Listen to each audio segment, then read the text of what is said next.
going to be noisy. All right, that's it. Yes, you do. Yes, you do. We're videoing it. I need the noise from there. Yes. You're going to be a star, Chris. Yeah, right. I can hold this one a bit further away too. That's good. All right, so two-person mechanics, as the guy said, you know, I haven't done two-person mechanics for quite some time, but I still see it run. You know, obviously at junior panel level with my daughter playing, and obviously domestic level and all that sort of side of things. So it's something that obviously I've come up and grew up with. But I suppose I want to sort of just focus on a few key elements in regards to the 45 minutes that will hopefully help you, in your, I suppose as a team when you walk on the floor, but also individually as well. So we'll go through some pretty basic stuff, but it's also stuff that I think that we tend to forget, or it doesn't get drilled into us enough, and we see some of these basic elements fit out. But then also what we'll focus on a little bit is what we talk about prior to a game, and then will also help you in your positioning on the floor as well. So we all know the basics in regards to the position. We've got our lead and trail and things like that. So Millsy did sort of give us some things that we want to cover off on. So from a lead perspective, he obviously wants us to cover off on our transition from trail to lead in regards to Roo, and I sort of touched a little bit on that upstairs there as well. I suppose our setup and our movement, and as much as we don't tend to cross over in the lead position in two-person mechanics, but I suppose it's also that preparation to do that, and also be ready and reading the game on when you do need to get over into area 6 from that perspective. And then also, I suppose, on drives to the basket is probably the other key area from a lead perspective. So they're the three key areas from, I suppose, our lead positioning and lead mechanics that I want to focus on. In trail, I want to focus on, I suppose, our positioning up the floor. Because one of the things, again, where we get errors and things like that happening is we tend to get sucked in too close to the play and get caught. You know, if I'm trailing arm and up the floor, we get caught, as the speed goes up the floor too close, and we don't keep our distance from the play, and that's one of the most important things in trail, whether you're running two-person or three-person mechanics, is keeping your distance from the play and moving around in regards to that, from that aspect. The additional thing with trail, obviously, is you have the difficulty of basically covering all the way off across the floor. We don't have that, obviously, when we introduce the third person. But obviously, area 1, 2, 3, and then obviously that 3-4 cut-off is the other key area as well. And I'm going to throw a different element as well into this two-person mechanics, is how we cover the key and where we want to see calls coming from in regards to that, which will probably help you, but how you then also discuss that as a pre-game, so you walk onto the floor in on the same page on where we're focusing on and where we're looking to make calls from in regards to that. So we'll spend a bit of time on that 3-4 cut-off, and also plays within the key as well, from that aspect as well. And then also, I suppose, again, drives from your primary, and looking after your primary area on drives from area 1, 2, or also from 6 into the key as well, covering those areas as well in that aspect. So we'll start with, I suppose, the transition from trail to lead.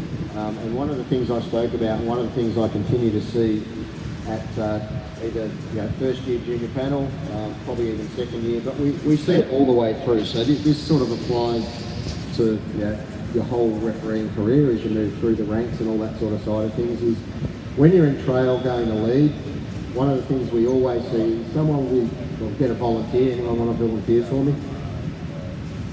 Oh. There you go, good on you, Reid. You do it first, you don't have to do it again. So just stand in a normal trail position for me. All right, so we've got the player down here, hopefully probably back a little bit. Okay, we have a rebound, okay. Just turn and run to lead for me. All right, so prime example right there is, and I didn't give him a heads up for it, all right, but come back. So what did we see Reid do? He turned and he ran. Where was he looking? At the wall. That way, looking at the wall, looking at the V5 sign. Is the V5 sign going to foul or do anything to anyone? No. All right, so the most important thing was our transition from trail to lead. I'll get you to stay here. But this time what I want you to do is when you turn, you're going to look over your left shoulder, all right, back at the play. All right? So the play's happening, so there's going to be transition, there's potential for something to happen anywhere from the centre line all the way down the baseline. So pretend there's players on the floor for me this time. Maybe that's what got you out, there's no players here. That's it, isn't it? All right, so this time, run to lead, set up, and you're going to be looking over your left shoulder. All right, go. Good, okay? So that's one thing that you all need to put into your game if you don't do it already. Not once, not twice, every single time down the floor. All right, that when you're going from trail to lead, you need to make sure that you turn and you look over your shoulder. One of the big things is when we run, and when you run the beat test or the yo-yo test, we don't run looking over our shoulder, do we? Who goes to the treadmill or the gym, runs on the treadmill? Who goes for a 3K run, runs down the road, looking over their shoulder? No one does it. So we don't train to do it. So again, when you're doing it, you might look stupid, but if you're going for a 3K run, if you go and do some stuff on a treadmill or whatever it may be, for 2 minutes, do a couple of 20-metre sprints looking over your shoulder. Right? Train to do it, therefore when you get in a game you'll remind yourself. As a crew in the team, in timeouts or in your pre-game, make sure you just bring it up. Right? Don't just take it for granted that you're going to walk onto the floor with your partner and you're going to run down the floor and then you're going to look over their shoulder. Because I'll guarantee, maybe not at junior panel level in first year, you're probably not going to get 2 under 12 kids or under 14 kids smash each other in the middle of the floor. Probably not going to happen, so you'll get away with it for a period of time. But if you train yourself as you start doing even under 18s, under 20s, and some of you, depending on where each location, there might be only 2 games in a location, and one's an under 14 and the next one's an under 18 or under 20 game. It will happen. And those people that train and do that and look over their shoulder, you'll be the ones who will get that call and you'll control the game. The ones who don't do it, you'll miss that call and all of a sudden you'll have someone on the floor injured, or you'll have players coming in and you'll have a bit of a push and shove or a Barney or whatever it may be, and then you'll have to deal with that situation.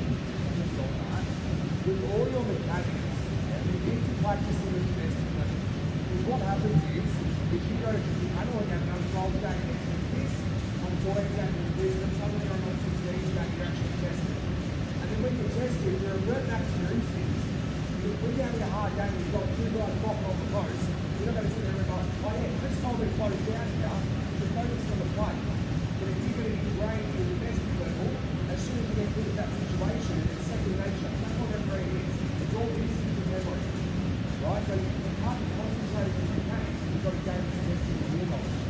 So if you get it done when you're underage, under 10, you're bench form on a Thursday night, whatever it is, so you get your brain there, as soon as you hit those hard games, because it's second nature, you'll get there instantly. Perfect. All right, so I suppose that's the first thing I want you to take away. So trail to lead transition, run, looking over your shoulder, make sure you can see the players, what's going to happen. Okay, I'm sort of taking it to the extreme in regards to 2 players running into each other or taking each other out.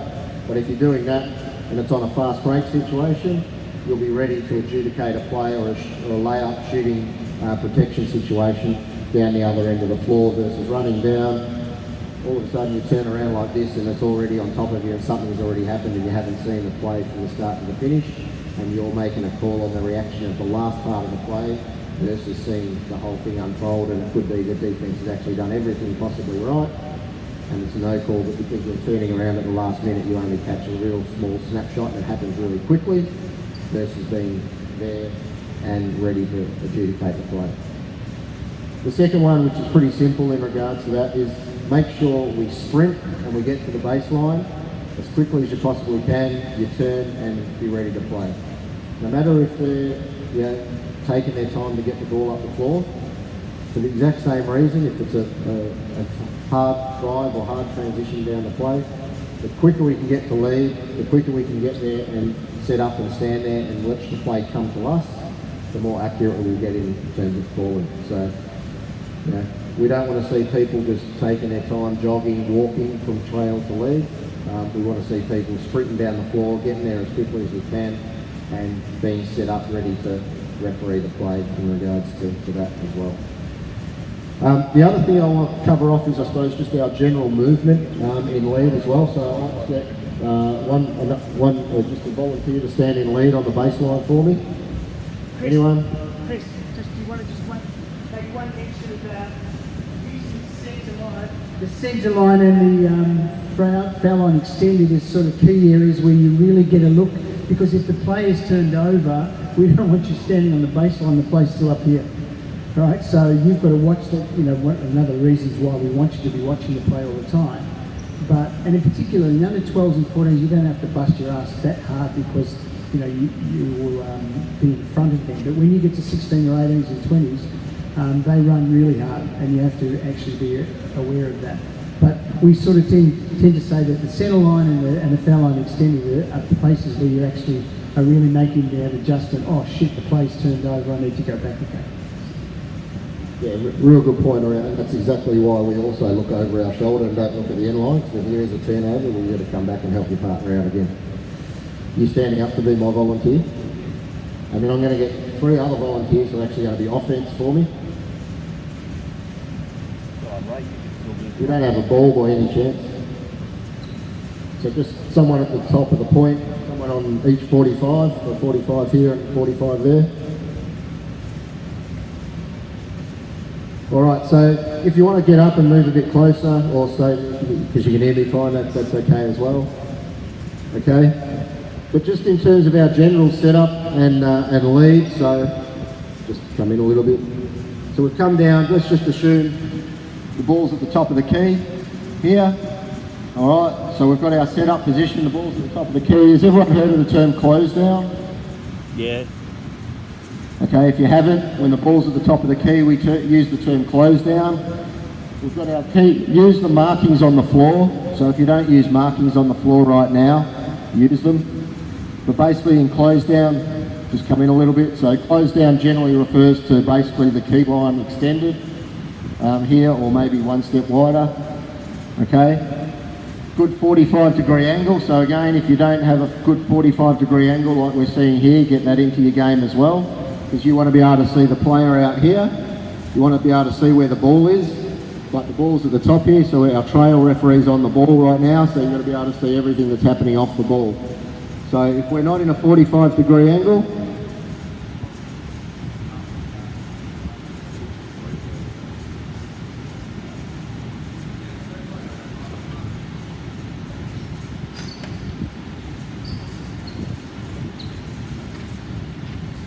what's that they're doing? Oh, okay, cool. So a good 45-degree angle allows us to be able to see as many players as we possibly can in our field of vision. But if we end up too closed off or whatever it may be, we'll lose vision on our players, okay, in regards to that. And we should move and read where the ball's going to go on each particular pass. So the ball's at the top of the key right now, gets kicked over here. We should have some level of movement from lead. We shouldn't see lead just stand there. So rightly, a couple of steps backwards, but we do it with a bit of presence. All right, so do it again for me with a bit of presence, bit of urgency. All right, so again, something to work on, something to look at in your game is your presence and how you look when you move, okay? So presence isn't about running, presence is about, you know, good, strong, hold your body nice and strong, step back like this, okay? Move back in like this, all right? It's not, and what I spoke about upstairs is something that I got feedback on, you know, quite regularly, and something that I've certainly worked on over a number of years, but, you know, and I would get that sort of feedback that my movement sort of looked a little bit lackadaisical. You know, it wasn't nice, strong body, forward, back, etc. Okay, so work on that if that's something that you get feedback on as well, because again, that helps the confidence, how you look on the floor, all that sort of side of things as well. All right, so ball gets kicked over here. All right, so we've already moved, that's good. Again, we can see the field of vision in regards to that. we'll talk about the 3-4 cutoff shortly, okay, because that's one of the real important parts from a two-person mechanic perspective. Go. Presence, good. Not ball watching, are we? Good. Okay, ball gets kicked across. All right. So in two-person mechanics, this is where it's a little bit different, okay? So, you know, we're probably going to hold our spot here. We only really want to cross over in two-person mechanics if we have post-play in this particular spot here, okay?